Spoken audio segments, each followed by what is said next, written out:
Hello বন্ধুরা, welcome to my channel ঈশার রান্নাঘর। আজকে আমার রেসিপি হলো মুগ ডাল দিয়ে চাল কুমড়োর ঘন্ট। চলো দেখে নেওয়া যাক আজকের রেসিপি। প্রথমে দেখো, শুকনো খোলায় আমি কিছুটা মুগ ডাল নিয়ে নিয়েছি কড়াইয়ে।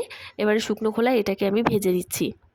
গ্যাসের আঁচটাকে একদম আমি লো করে নিয়ে তারপরে মুগ ডালটাকে বেশ লালচে করে ভেজে নিয়েছি। দেখো মুগ ডালটা লাল লাল করে ভাজা হয়ে গেছে।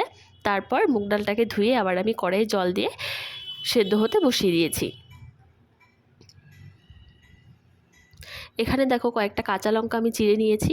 এবার ডালটা হালকা একটু ফুটে আসলে তারপর আমি কাঁচা লঙ্কাগুলোকে এর মধ্যে আমি দিয়ে দিচ্ছি। তারপর দিয়ে দিচ্ছি পরিমাণ মতো নুন। নুনটা দিয়ে এবার এটাকে ভালো করে মিশিয়ে নিচ্ছি। আর এবারে ঢাকা দিয়ে গ্যাসের আঁচটাকে মিডিয়াম টু লো রেখে ডালটাকে ভালো করে ফুটিয়ে নিচ্ছি। দেখো ডালটা কিন্তু আমার সেদ্ধ হয়ে গেছে।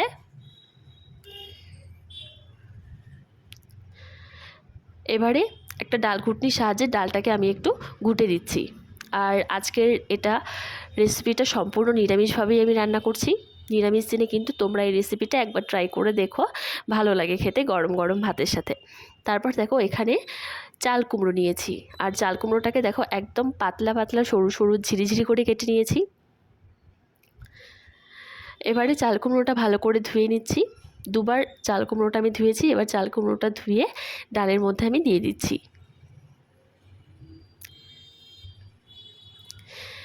তারপর দেখো ডালের সাথে চাল কুমড়োটাকে ভালো করে মিক্স করে নিচ্ছি। আর 10 থেকে 15 মিনিট মতো এবারে এটাকে ঢাকা দিয়ে চাল কুমড়োটাকে সেদ্ধ হতে দেব।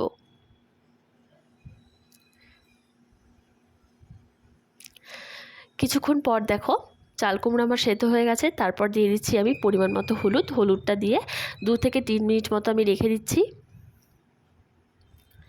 তারপর নামিয়ে নিয়েছি। এখানে ফোড়নের জন্য নিয়েছি 4টে শুকনো লঙ্কা, অল্প একটু জিরে আর একটা তেজপাতা। তারপর কড়াইয়ে বসিয়ে দিয়েছি সর্ষের তেল।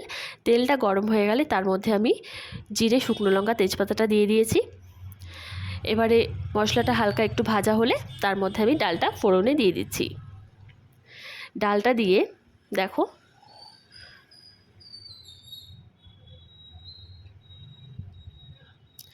ডালটা দিয়ে এবারে 2 থেকে 3 মিনিট মতো রেখে নামিয়ে নিলে কিন্তু রেডি নিরামিষ চাল কুমড়ো মুগ ডালের ঘন্ট। ভিডিওটি কেমন লাগলো অবশ্যই কমেন্ট করে জানিও। আর ভিডিওটি ভালো লাগলে লাইক, কমেন্ট, শেয়ার আর আমার চ্যানেলটাকে অবশ্যই সাবস্ক্রাইব করে দিও।